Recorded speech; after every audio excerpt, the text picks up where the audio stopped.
রাজধানীর ডেমরা থানার ৬৬ নম্বর ওয়ার্ডের বামইল বাজার ও আশপাশের এলাকায় দীর্ঘদিন ধরে ড্রেনের ম্যানহোলের ঢাকনা চুরির ঘটনা ঘটছিল। ঢাকনাগুলো না থাকায় ছোট শিশু, স্কুল কলেজের শিক্ষার্থী সহ পথচারীরা নিয়মিত দুর্ঘটনার ঝুঁকিতে পড়ছিলেন। এই পরিস্থিতিতে ডেমরা থানা যুবদলের সভাপতি পদপ্রার্থী আজিজুল হক আজিজের উদ্যোগে স্থানীয় বিএনপি ও যুবদলের নেতাকর্মীরা ম্যানহোলের ঢাকনাগুলো পুনরায় সংস্কার ও স্থাপন করেন। স্টাফ রিপোর্টার কামরুল হাসান পলাশের ভিডিও চিত্রে বিস্তারিত। এতে এলাকাবাসীর মধ্যে স্বস্তি ফিরে আসে।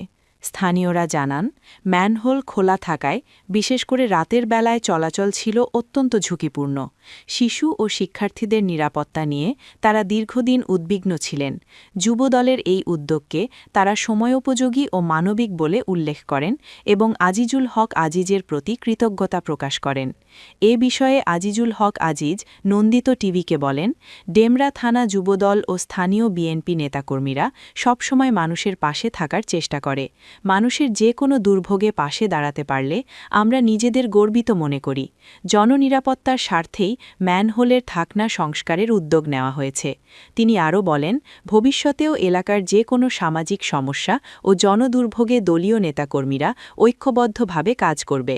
ম্যানহোলের ঢাকনা সংস্কারের এই উদ্যোগে সন্তোষ প্রকাশ করে স্থানীয় বিএনপি ও যুবদলের নেতাকর্মীরাও আজিজুল হক আজিজকে ধন্যবাদ জানান। একই সঙ্গে তারা এলাকার উন্নয়ন ও সামাজিক সমস্যার সমাধানে সম্মিলিতভাবে কাজ করার প্রত্যয় ব্যক্ত করেন।